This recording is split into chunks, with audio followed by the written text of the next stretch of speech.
ఓ పక్క ఆల్రెడీ 2023 సెప్టెంబర్లో ఆమోదం పొందిన మహిళా రిజర్వేషన్ బిల్లును డీలిమిటేషన్కి లింక్ పెట్టారు. 2/3 మెజారిటీ లేదని తెలుసు, వీగిపోతుందని తెలుసు, సభలో ప్రవేశపెట్టారు.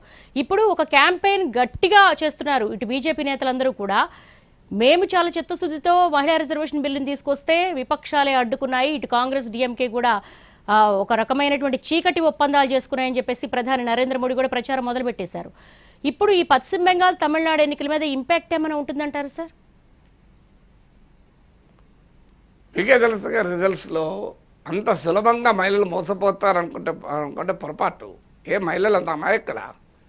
అసలు ఎవరో మహిళ ఎమ్మెల్యే కావడానికి, ఎంపీ కావడానికి ఎవరో అడ్డుకున్నారని చెప్పి అంత తాపత్రయపడతారు. అలా ఉంటే రాజకీయ పార్టీలు ఎప్పుడో శిక్షించాలి కదా. మీకు బెంగాల్లో అసలు ఏ రిజర్వేషన్ లేకపోయినా ఇప్పుడు రిజర్వేషన్ ఎంత ఇస్తా అంటున్నాడు మోడీ? 1/3 అంటున్నాడు కదా. బెంగాల్లో మీరు తీయండి, ఎంతమంది ఎంపీలు ఉన్నారో తీయండి, మోర్ దెన్ 40% ఉన్నారు. More than 40%.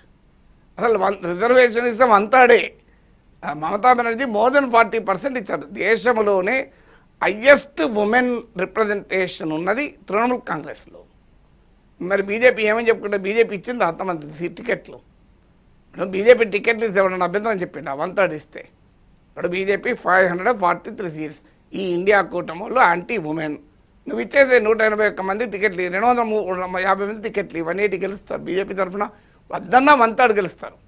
అలా ఈవెన్ మనం అడిగాను ఏం చేస్తారు తెలుసా?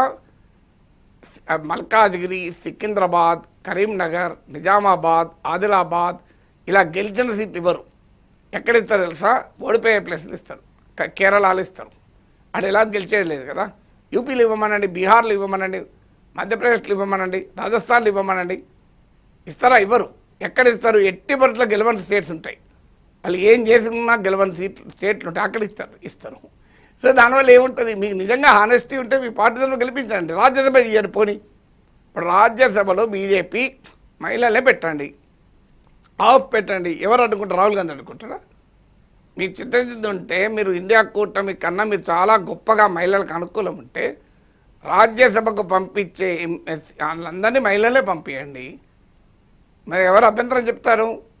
మీ చిత్తు అదే తృణమూల్ కాంగ్రెస్ అదే చేస్తుంది కదా. సో మమతా బెనర్జీని ఈ విషయంలో ఎవరు ప్రశ్నించలేరు. She the first in giving women political representation. ఆమె ఎంపీలు చూడండి, మీరు కనబడుతుంది లిస్ట్ చూస్తే.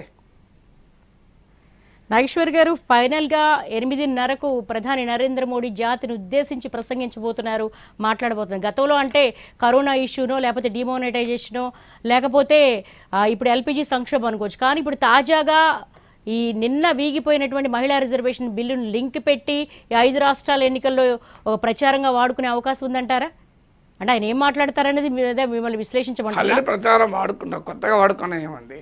అదే సార్, ఆల్రెడీ ప్రచారం మొదలైంది కదా, మళ్ళీ కొత్తగా పడుతుంది. ఇలా మార్నింగ్ నుంచి బీజేపీ నిరసనలు చెప్తూనే ఉంది కదా. అవును సార్. మీకు రాహుల్ గాంధీ ఇంటి ముందు కూడా నిరసన చెప్పారు కదా. మీకు నిన్న ఈవినింగ్ నుంచే, ఇవాళ కూడా కాదు. ఇక కొత్తగా వాడుకునేది ఏమున్నది? ఆల్రెడీ వాడుకుంటున్నారు కదా.